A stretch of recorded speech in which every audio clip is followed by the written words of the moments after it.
আসসালামু আলাইকুম।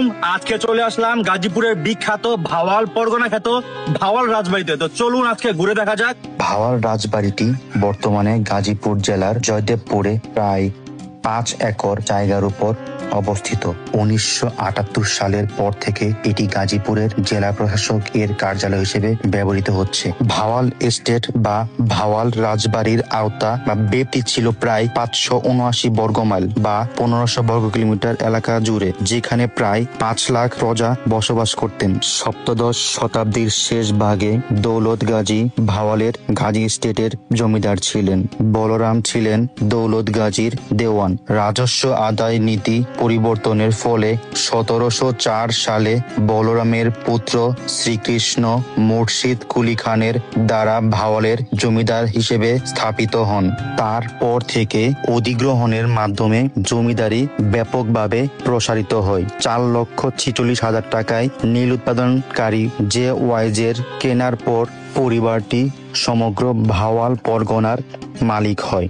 শ্রীকৃষ্ণকে কাগজে কলমে কৃষ্ণদেব রায়চৌধুরী লিখতেন। কৃষ্ণদেব রায়চৌধুরীর পর পর্যায়ক্রমে রামচন্দ্র রায়চৌধুরী, নৃপতি সিংহ রায়চৌধুরী, দেবনারায়ণ রায়চৌধুরী, নারায়ণ চন্দ্র রায়চৌধুরী, অমরেন্দ্র কুমার চৌধুরী, যশবন্ত কুমার চৌধুরী, সত্যেন্দ্র কুমার চৌধুরী, রাজা রাজেন্দ্র কুমার চৌধুরী, রাজা বাহাদুর রণেন্দ্র কুমার চৌধুরী, রাজা দেবেন্দ্র কুমার চৌধুরী, রাজা মহেন্দ্র কুমার চৌধুরী ও রাজা রামেন্দ্র নারায়ণ রায় চৌধুরী। 1877 সালে কালীপ্রসন্ন ঘোষ জমিদার রাজা রাজেন্দ্র নারায়ণ রায় চৌধুরীর জন্য ভাওয়াল এস্টেট এর দেওয়ান হন। রমেন্দ্র নারায়ণ রায় ছিলেন ভাওয়াল রাজবাড়ির জমিদার বংশের রাজকুমার ও শেষ ভাওয়াল রাজা। রমেন্দ্র নারায়ণ ছিলেন 3 ভাইয়ের মধ্যে দ্বিতীয়। কাছের মানুষজন ওনাকে মেজ কুমার বলে ডাকতেন। অধিকাংশ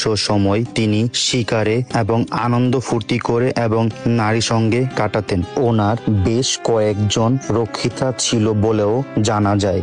1905 সালে নাগাদ তিনি যৌন রোগ সিফিলিসে আক্রান্ত হন এবং 2009 সালে তিনি চিকিৎসা করার জন্য দার্জিলিং গমন করেন। সেখানেই 7 মে 25 বছর বয়সে তার মৃত্যু হয় বলে মনে করা হয়। বলিয়ারা কলিক বা গল ব্লাডারের পাথর হয়েছে বলা হয়। তার শ্রাদ্ধ অনুষ্ঠান পালিত হয় মে মাসের 18 তারিখে। পরবর্তীকালে প্রশ্ন ওঠে 8 মে তারিখ আসলে কি ঘটেছিল। প্রত্যক্ষদর্শীদের মতে ওই সময় হঠাৎ শিলাবৃষ্টি হয়, ফলে তার দাহ করা ব্যাঘাত ঘটে। কুমার রমেন্দ্র নারায়ণের বিধবা স্ত্রী বিভাবতী দেবী তার ভাই সতেন ব্যানার্জির সাথে ঢাকায় চলে আসেন। পরবর্তী 10 বছরে ভাওয়াল রাজবংশের অন্য 2 ভাইও মারা যান।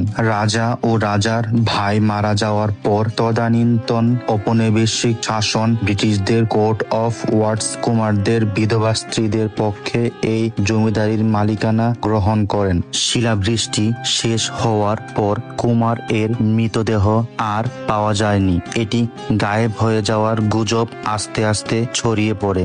বলা শুরু হয় রাজা রমেন্দ্র নারায়ণ বেঁচে আছেন এবং সন্ন্যাস ব্রত গ্রহণ করেন। রাজা রমেন্দ্র নারায়ণের বোন জ্যোতিময়ী এই ব্যাপারে খোঁজ নিতে শুরু করেন এবং বিশ্বাস করতে শুরু করেন তার ভাই বেঁচে আছেন। 1920-21 সালের দিকে ঢাকার ব্যাকল্যান্ড বাঁধের কাছে সর্বাঙ্গে ছাই মাখা এক সন্ন্যাসীর আগমন ঘটে। তিনি রাস্তায় 4 মাস বসে থাকেন। সুস্বাস্থ্যের জন্য সবার নজর কাড়েন। গুজব রটে যায় রমেন্দ্র নারায়ণ রায়ের প্রত্যাবর্তন ঘটেছে। সন্ন্যাসী বলতে থাকেন তিনি তার পরিবার ত্যাগ করেছেন। রমেন্দ্র নারায়ণ রায়ের ভাগ্নে বুদ্ধ সন্ন্যাসীকে দেখে আসেন, তবে নিশ্চিত হতে পারেননি উনি উনার মামা কিনা। 1921 সালে 12 এপ্রিল স্থানীয় লোকজন এই সন্ন্যাসীকে হাতিতে করে জয়দেবপুর পাঠিয়ে দেন। পরে কয়েকদিন আত্মীয় স্বজন সন্ন্যাসীকে কুমার ভাবতে শুরু করেন। এপ্রিল এর 25 তারিখ সন্ন্যাসী আবার ঢাকায় চলে যান। পরিবারের আহ্বানে আবার 30 এপ্রিল জয়দেবপুরে চলে আসে। তখন তাকে আত্মীয় ও প্রজা সবাই দেখতে আসে। উপস্থিত জনতার জিজ্ঞাসাবাদের এক পর্যায়ে সন্ন্যাসী কুমার রমেন্দ্র নারায়ণের দুধ মায়ের কথা মনে করতে পারেন।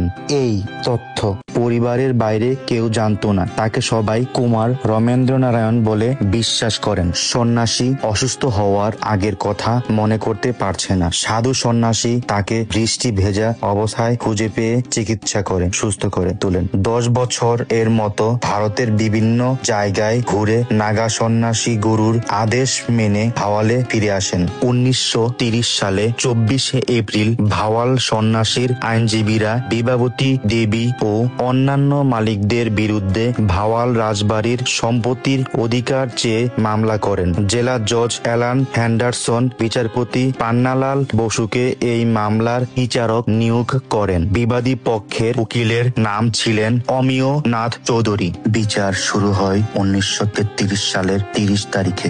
বিবাদী পক্ষের আরো ছিল কোর্ট অফ ওয়ার্ডস, যা বিবাবতী দেবী ও অন্য 2 কুমারের বিধবা স্ত্রী প্রতিনিধিত্ব করছিল। বিবাদী পক্ষের আইনজীবীরা প্রমাণ করার চেষ্টা করেন যে এই নিরক্ষর সন্ন্যাসী কোনো মতেই ব্রাহ্মণ বর্ণের হতে পারে না, কিন্তু বাদী পক্ষের আইনজীবীরা প্রমাণ করে দেখান যে কুমার রমেন্দ্রনারায়ণও প্রায় নিরক্ষর ছিলেন। বাদী পক্ষ থেকে আরো দাবি করা হয় কুমারী রক্ষিতা এলোকেশীর কাহিনী পুরোই মিথ্যা, কিন্তু বাদী পক্ষ এলোকেশীকে হাজির করে জেরার জবাবে এলোকেশী জানান পুলিশ তাকে ঘুষ দিয়ে সাক্ষ্য দেওয়ার হতে বিরত রাখার চেষ্টা করছে। বিবাদী পক্ষ আরো দাবি করে কুমারের সিফিলিস রোগ শেষ পর্যায়ে যাওয়ায় ওনার শরীরে দগদগে ঘা ও ক্ষত থাকার কথা, কিন্তু সন্ন্যাসীর গায়ে তো তা নেই। সন্ন্যাসী মূলত উর্দু ভাষায় কথা বলতেন। তিনি দাবি করেন যে ভ্রমণ করতে গিয়ে তিনি বাংলা ভুলে গেছেন। কুমারের চোখের বর্ণনীয় বিতর্ক ওঠে। এটাও দাবি করা হয় যে শ্মশানে কুমারের চিতায় অন্য কারো দেহ দান করা হয়েছে। উভয় পক্ষ থেকে কয়েকশো সাক্ষী হাজির করা হয়। তাদের অনেকের সাক্ষ্য ছিল পরস্পর বিরোধী।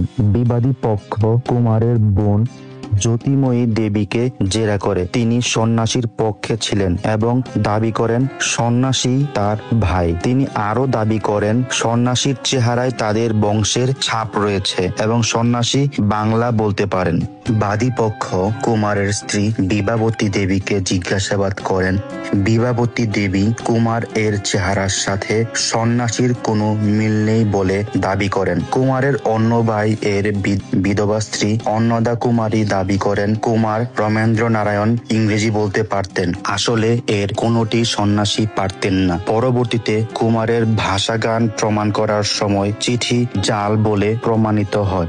1935 সালে সেপ্টেম্বর মাসে গুরু ধর্মদাস নাগা সাক্ষ্য দিতে উপস্থিত হন এবং মিথ্যা সাক্ষী দেন এবং সাক্ষ্য দেওয়ার সময় অসুস্থ হয়ে পড়েন। পরে জেরা আদালত কক্ষের বাহিরে নেওয়া হয়। পরবর্তীতে গুরু ধর্মদাসকে ভণ্ড বলে প্রমাণিত হয়। উভয় পক্ষের সমাপনী যুক্তিতর্ক চলে 6 সপ্তাহ ধরে। মামলার রায় দেওয়ার পূর্বে শুনানি মুলতবি করা হয় 1936 সালের মে মাসের 20 তারিখ পর্যন্ত।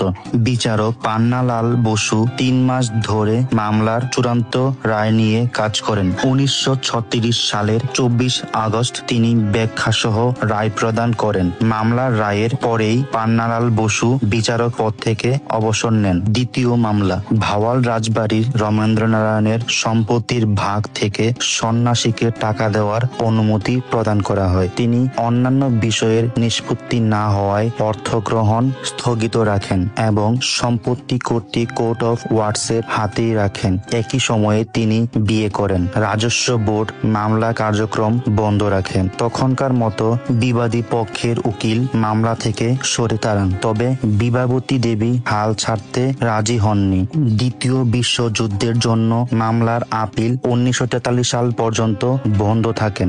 ওই বছর বিবাবতীর আইনজীবী হাইকোর্টের রায়ের বিরুদ্ধে লন্ডনের প্রিভি কাউন্সিলে আপিল করেন। জার্মান বিমান হামলায় কাউন্সিলর গড় ক্ষতিগ্রস্ত হওয়ার প্রিভি কাউন্সিলের অধিবেশন ঘটে হাউস অফ লর্ডসে 1945 সালে। সেখানে শুনানি হয়। ডি এন্ড প্রিন্ট দাবিদারের পক্ষে এবং ডব্লিউ.ডব্লিউ.কে পেজ কোর্ট অফ ওয়ার্ডসের পক্ষে মামলা পরিচালনা করেন।